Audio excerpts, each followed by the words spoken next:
बिस्मिल्लाहिर्रहमानिर्रहीम। अस्सलाम वालेकुम तमाम दोस्तों, उम्मीद है खैर आफियत से होंगे। आप देख रहे हैं हमारा यूट्यूब चैनल निगाह टीवी 640। अगर आप हमारे चैनल पे न्यू हैं तो हमारे चैनल को सब्सक्राइब कर दें और साथ ही बेल आइकन ऑल को प्रेस कर दें ताकि मजीद न्यू आने वाली वीडियो का नोटिफिकेशन मिल सके। चलते हैं आज के मौजू की। आज का मौजू है माह शाबान की 15वीं शब की फजीलत यानी शब कदर की फजीलत और उसकी दवा। इरशाद फरमाया या रसूल सल्लल्लाहु अलैहि वसल्लम ने कि आयशा, तुम जानती हो कि इस रात में क्या होता है?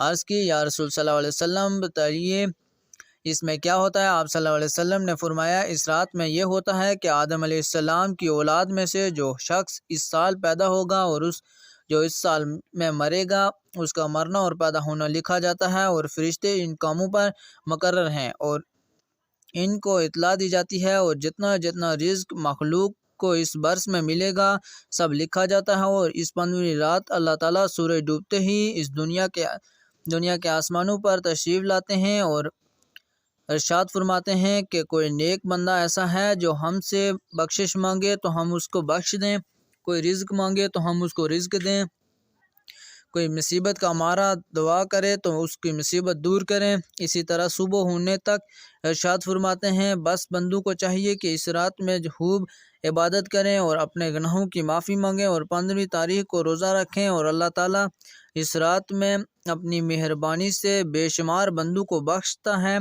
मगर काफर, मुशरिक, कीना रखने वालों को और कातिल को नहीं बख्शते। शब कदर की दुआ।